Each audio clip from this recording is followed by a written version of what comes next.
Hello chess fans, this is Rick from Chess to Impress with a video on would modern players see Paul Morphy's move. It is also number 9 in the series The Queen Rules. Every Tuesday I post a video in this piece rules series. King, Queen, Rook, Bishop, Knight and Pawn.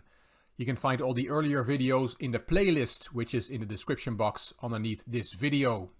And the Queen definitely ruled in this game. It was played in 1858. It was Henry Edward Bird from England against the great Paul Morphy, the pride and sorrow of chess. Bird was a practicing accountant, not a professional chess player, but it was said that he lived for chess and would play anybody, anywhere, anytime, under any conditions. And that is the true spirit. We like Henry Edward Bird. Morphy had beaten everybody back home in the United States of America and had traveled to Europe, where the strongest chess players lived in that era, and he defeated all of them as well. This game was played in London. It was the 5th game of their match. Bird against Morphy. Bird was white, Morphy was black, and Bird opened with e4. e5 from Morphy, knight f3, d6, the Philidor defense, d4, and now e takes d4 is the main move. But f5 was played by Paul Morphy. Knight c3, defending the e4 pawn. That pawn was swapped. And d5, pushing in the center. Attacking the knight went to g3. e4, attacking the other knight, and that knight went to e5. Knight f6 developing, bishop g5, pinning the knight, and bishop d6 from Morphy. Knight h5 against the rule of thumb to not play with the same piece twice in the opening. But Bird does that.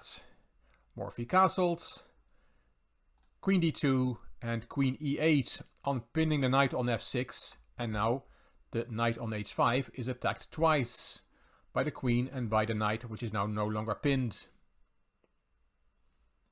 Here bishop takes f6 is the best move, and then either queen takes h5 or g takes f6. The position is about equal. But Henry Bird played a bad one. He played g4, and that move simply does not work.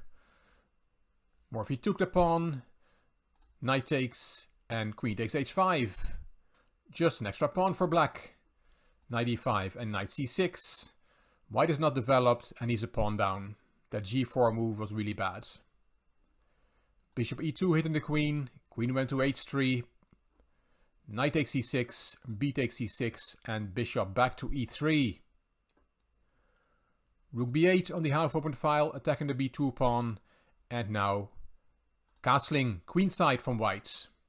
A logical move. The king has some protection of his pawns on the queen side, even though the b file is half open. On the king side, it is more dangerous for white. When preparing for this video, I found some nice quotes online, which I want to share with you now, about Paul Morphy and this game. One poster said, "Classic Morphy, as aesthetic as it is instructive." And another one said, "Many of the great Russian players have spent time discussing and analyzing this move during tournaments," the move that we'll see now in a second, "and have not agreed whether it was winning." And somebody else said, "The art of mating a bird." Yes, white will get checkmated. And finally, the one and only Paul Morphy. How many modern grandmasters would see rook takes f2, because that is the move that Paul Morphy corked out here. What a move that is. Objectively not the strongest move, but what a shot, giving up a rook just like that. This video could also have been part of the Rook Rule series, but now we're going to see that queen move. White took the rook, and queen a3, the queen rules, that was black's point. Sacrificing the rook to be able to swing the queen over to the queen side. What a move, and indeed how many modern players would have considered rook takes f2 and would have calculated it to the end. After all, it is a full rook. The queen move is very spectacular as well. Not the most spectacular queen move in history, because you cannot take the queen because of checkmate in one move. But still, the whole concept of with rook takes f2 and then queen a3 is very beautiful. Queen takes b2 is the checkmate threat. White played c3. Now the queen protects the b2 square. Queen takes a2 was played. And now queen a1 check, king c2, and rook takes b2 would be checkmate. That is the threat. So b4 from white. Queen check, king c2, another check. And here, if the king goes back to c1, then Morphy will have to take the move repetition after queen a1 check.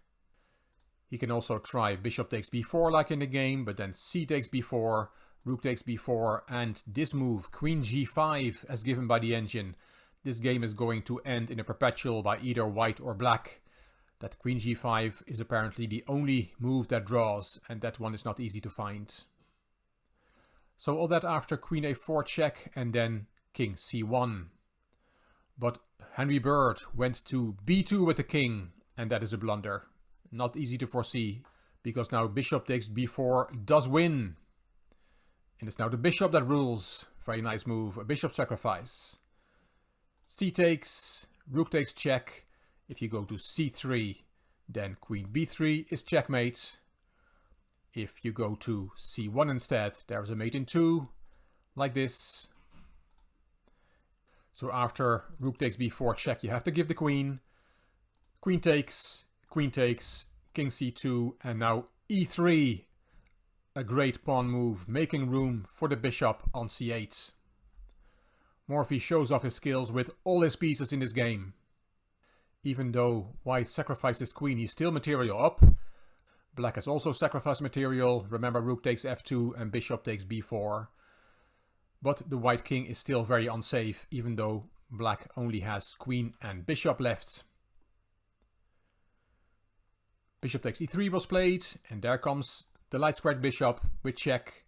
You can't go to c1 because this is a nice checkmate. So you have to interpose something on d3, and Bird decided to interpose the rook.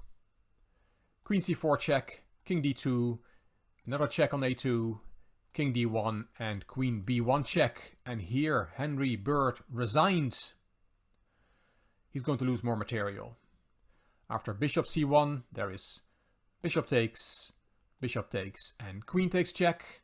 And another variation after queen b1 check is king d2, and then you lose the rook in the corner. In both variations, black has a decisive material advantage. Queen for rook and bishop, and a million extra pawns for black. Well, not a million, but 4 extra pawns, and that is enough of a material advantage to win this game quite easily. What a game from Morphy, and to echo that internet poster, I really like that post. Classic Morphy, as aesthetic as it is instructive, and I really think this game is a very good example of that. Hope you enjoyed it! And this is the position in our game, myself with white against a chess to impress viewers with black. I've just played knight from c3 to b5 last Sunday. We make a move each Sunday after the viewers game series video. It is your turn, and you can take part in this game by putting the 24th move for black in the comment section underneath this video. What would you play with black here?